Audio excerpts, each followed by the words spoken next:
What is up, guys? Welcome back to the 1970s. This is going to be Season 2, FS25 edition of the most popular, longest lasting, most engaging series I've ever done. And folks, we're here on a brand new, well, somewhat brand new map. This is Gage, Kentucky. Actually got a pretty similar truck than last time. It's an F-250. And I just built a farm a little ways down the road. And it's harvest time, so let's get to it. This map hasn't been out for too long now, but boy, it is quite the sight to see. It's amazing. There's lots and lots of spaces to build a farm. But I chose this one, and I think I did a pretty good job of it.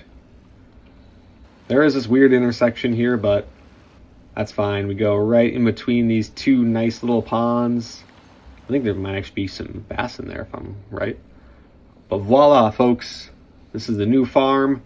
I've got it fully furnished with equipment and buildings. I'm going to give you a quick tour, but then we've got some beans to harvest. All right, folks, here it is. Here it is. I am liking the look of this. Oh yeah. Now these paths here, you can't delete them. They just come on the map. You can't really get rid of them or paint over them at all. So I try to implement them as best as a way of possible, and I think I did a pretty good job of it. So let me just show you what we got. First thing we have right over here, I believe these are 5,000 bushel bins. And then we've got one more big 7,000 bushel bin over there. So I'm hoping that's enough capacity. But I did take on a little bit more land than I did previously in Tahiti County. But I still think this should do, at least for a while. Also, I guess I left a few ears of corn here and there. Also, cattle. I am going to do cattle once again. Once again, though, it's not going to be probably the center of the series, but we got a pretty decent building here. I believe we can probably fit maybe about 100 head. I think 100 head will work there. Just a little tilt deck trailer, and this is also kind of just some storage. I got the wheelbarrow in there, some tires. And right out here, this is kind of going to be the hay setup. We got a hay rack and a baler. It's just about the only thing that fits in this shed. But I think this is probably just going to be used as a staging area. Also got a swing set for the kids out here. Fuel barrel. Some of these trees you just can't get rid of, but I think I've incorporated them pretty well into the farm. 7,000 bushel bin, and I might have to dig out a little bit to get that auger free. My bad. And then it is a pretty steep driveway up to the house, but I think this does fit with the times pretty well. It's looking nice on top of the hill. It's got a nice just view out and see the lakes there. And then here's just some of our open storage. We've got mostly red implements, and that's because, these red tractors, they don't have that much power, so they make their implements really easy to pull. So if you hook a green tractor up to it like we got in there, it pulls just fine. But anyway, I think this is all right, so we got two 18.5-foot cultivators. They do have the little, why am I forgetting the names? I think those are harrows. Little harrows? Wait, no, hang on. Okay, I was right. They got the little harrows on the back, so these will be what we have to plant into. And then this is our planting setup. Went pretty nice on this. 12 rows. I did go with the slightly larger capacity. And yeah, it wasn't cheap, but you know what? I think we'll get a good use out of it. We do have quite a few more acres. However, I would definitely like to get a second planter at some point. Got this little sort of roundabout here, right around the American flag. Just a basic auger there, should be long enough. And then here's the big stuff. Oh yes. We got the big, probably honestly give me the Star big horse tractor, the Oliver 2255, straight piped with duals, full weights. And let me tell you, this engine is not standard. This thing has been tuned. I think there's also some kind of shifty stuff's gone on with it. It's probably not the safest thing. But I believe this is pushing out over 200 horsepower, so it'll, honestly, we could probably hook like a 10 bottom plow up to it just fine. Okay, maybe not that much, but. And then pretty basic 40/20 with a loader, pretty similar to what I had on the last series. And then also somewhat similar, but this is a 7700. I believe I had a 6600 last time. This is a 1973 model. I think it might actually have air conditioning on it. But yep, this one is diesel, not gas. But then for headers, we do have a 8-row, or wait, not an 8-row, 6-row. Why did I think we had an 8-row? Yeah, we have a 6-row and then a 20-foot bean header. That's it. It's probably just gonna be corns and beans on the series, no like wheat, so we'll just call it a bean header. I've also got this international disc. I think this is gonna go in after the corn. And yeah, pretty decent piece of equipment. I bought this up pretty much brand new, and yeah, I don't know how it's got rust on it. This thing's only done like 5 hours, but I'm sure it's fine. And also we have just 2 gravity wagons, nothing much. Now we do have quite a few acres, and I have a decent amount of money in the bank. So I'm thinking there may be 2 combines in this barn pretty soon. So then for land, we're kind of huddled over here on the right side of the map. We got field 34, it's our only cornfield, but it's a pretty good one. That's 37 acres, and it looks like maybe just over half of it's field, so we'll say like 16 acres of field. Also got probably about another 16 acres of bean fields down south, and then we have a little, probably like a 4 or 5 acre bean field, field 30, not too far away. But yes, folks, that's pretty much it for the tour, so we got work to do.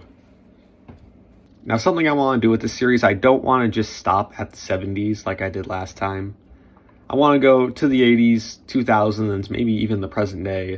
So we got a decent operation. I want to keep growing it. We will probably move out of Kentucky at some point, probably further up north, but that's the plan.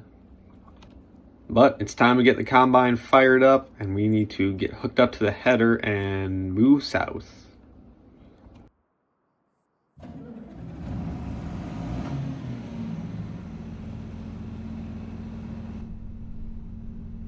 All right, there we go. She's firing. This combine's got, I think, 45 hours on it, so it is pretty much brand new. One thing I'm really happy about, though, is having a nice big workshop. I remember on the last series, it was really difficult to get the headers inside. But we have it now, and it is good. Although this door might be a little small. Nope, it's fine. Oh yeah, plenty of room. So folks, there is a nearby sort of auction house. I'm going to go there at some point and just see if there's anything just for sale right now for combines. I think a second combine is definitely needed, because even though we have a decent amount of land to start, I do want more. Let that warm up for a second. I'm going to get the, we'll do the 40-20 on the wagons. We'll save the Oliver for later. I'm not entirely sure why, but the previous owner of this tractor put a big muffler on it, so it's kind of quiet. Ooh, I kind of want to start up that Oliver. We might just start it up. Maybe we'll use it as an auger tractor.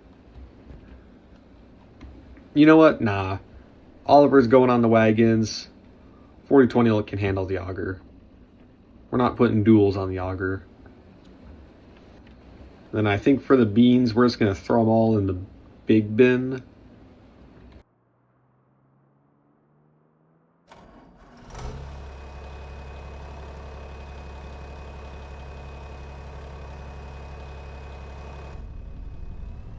Alright, I've got a pair of earmuffs for this one. This one's a little loud. Also, I like those big knobby front tires. I know, yeah, those implement tires, they work just fine on the front, but oh, there's something kind of cool about this. Alright, combine's gonna get rolling, and then I'll follow up with the Oliver soon. What I definitely need to do soon, though, is get someone else to work with this and do the combine driving for me. Because if I'm going to get a second combine, I'd like to drive that one. I think if I get a second combine, it'll probably be a little bit... Actually, let's go to a field over there first. I think if I get a second combine, it'll definitely be a little bit smaller. That way I can drive this one. Alright, hazards on, taking up the whole road. It's fine, it's not that far of a drive. Alright, oh, those do not look like some good beans. Yeah, oh. I didn't really have much of an opportunity to look at the land. It was all in one just big purchase that I was able to buy it with. Alright, well, let's see how these do. And yes, folks, I will be freehanding this. We do not have GPS. I've got no advanced readouts on yield. It's just sort of eyeballing everything.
Oh no, folks. Oh no.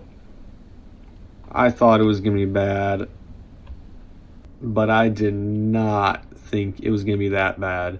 Oh no. 34% full.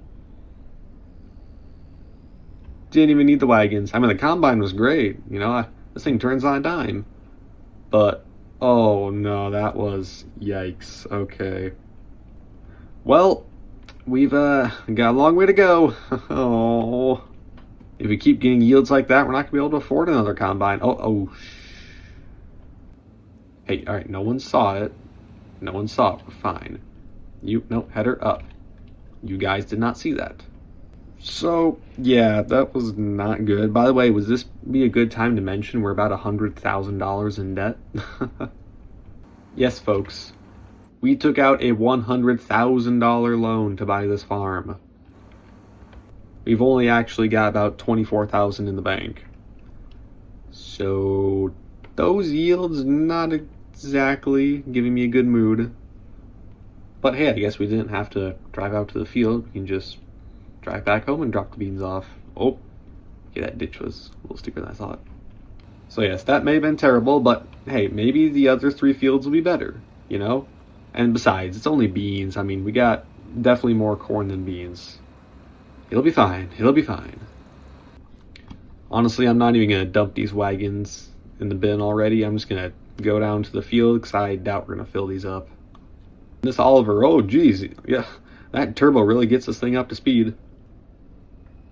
Alright, so I believe, yes, we own these first 3 fields, and then there's a few more further back, but these 3 are ours.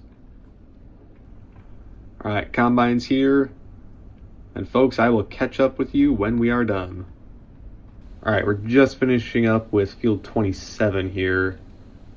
Not looking too good once again. We got, I think, about 95% hopper full. I think we got about 95% hopper full on field 28, which that's not too bad, but then, you know, it's pretty similar stuff out of this field.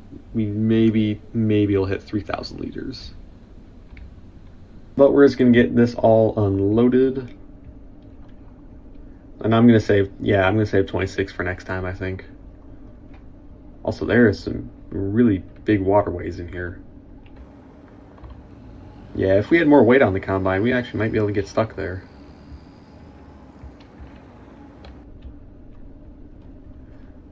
Start dumping. There we go. Don't worry, beans aren't actually falling out through the bottom.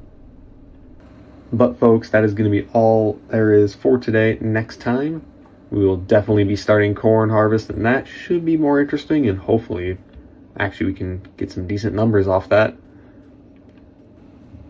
But folks, I hope you're excited for the return of this series, and I hope you enjoyed, and I'll see you in the next one. Goodbye.